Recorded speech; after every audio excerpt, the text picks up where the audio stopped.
Berikutnya, di sini kesimpulannya anak-anak tidak merasa bahagia. Itu kenapa?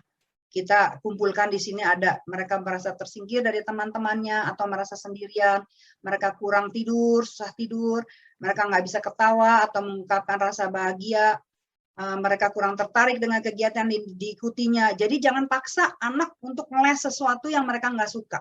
Sengsara sekali mereka. Tanyakan kepada mereka, kamu mau belajar apa? Dan bikin janji dengan mereka, kalau kamu memilih sesuatu, tolong tekuni, karena jangan kamu belajar sebentar bosan, tinggalin gitu, nggak bertanggung jawab. Kalau kamu nggak suka, nggak apa-apa, bisa ganti lagi. Tapi kamu berusaha untuk menekuni apa yang kamu pilih.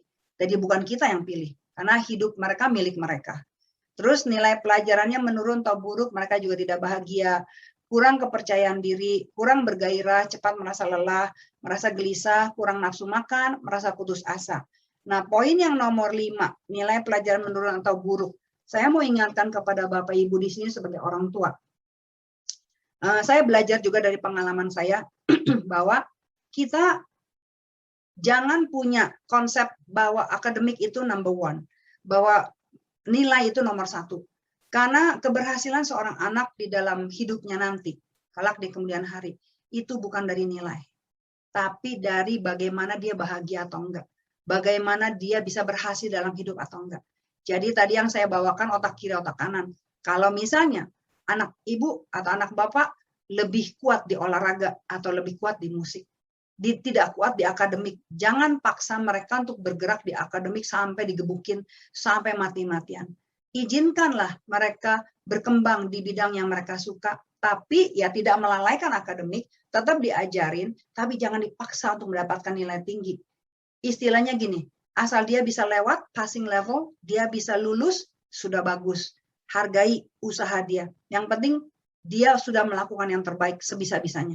Tapi kalau emang kemampuannya hanya di situ, jangan dipaksakan. Tapi kembangkan minat dia di mana dia suka.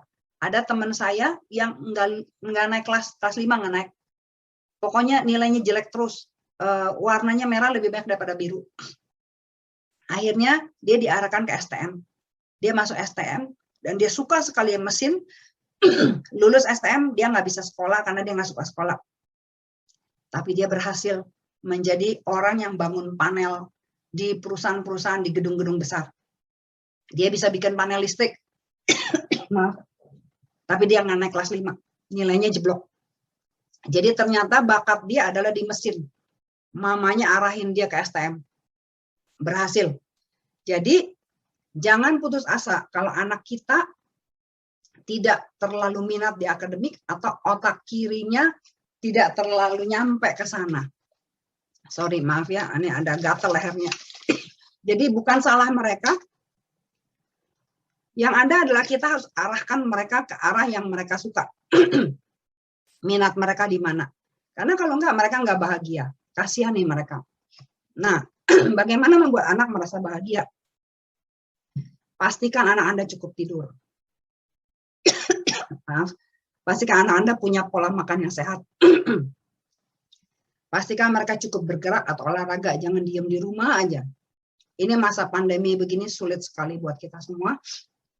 Mau nggak mau anak kita jadi cenderungnya diam di rumah.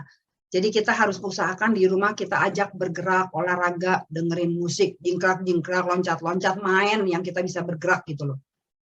Paling sedikit seperti itu. Yang bisa yoga, ajarkan mereka untuk yoga. Paling enggak tuh ada gerakan gitu. Terus pastikan anak punya hubungan baik dengan orang-orang sekitarnya, termasuk kita orang tuanya. Binalah harga diri mereka. Jangan label anak kita. Jangan katain anak kita. Jangan bodoh-bodohin anak kita. Karena mereka diberikan kepada kita untuk dididik, dirawat, dikasihi. Kita punya tugas dari Tuhan untuk membimbing mereka menjadi orang yang berhasil dalam hidup. Bukan dengan akademik saja, tetapi dalam segala hal. Dia bisa menjadi orang yang baik, dia bisa menjadi orang yang berguna, dia bisa berkembang di minatnya, itu udah suatu yang luar biasa. Jadi bukan hanya anak pinter yang kita agung-agungkan, anak yang nilainya bagus, anak yang berhasil, yang sekolahnya tinggi, yang kita agung-agungkan. Saya sangat bangga dengan teman saya yang anaknya nggak bisa sekolah terus, hanya lulus SMA, nilainya pas-pasan, tapi dia belajar gunting rambut.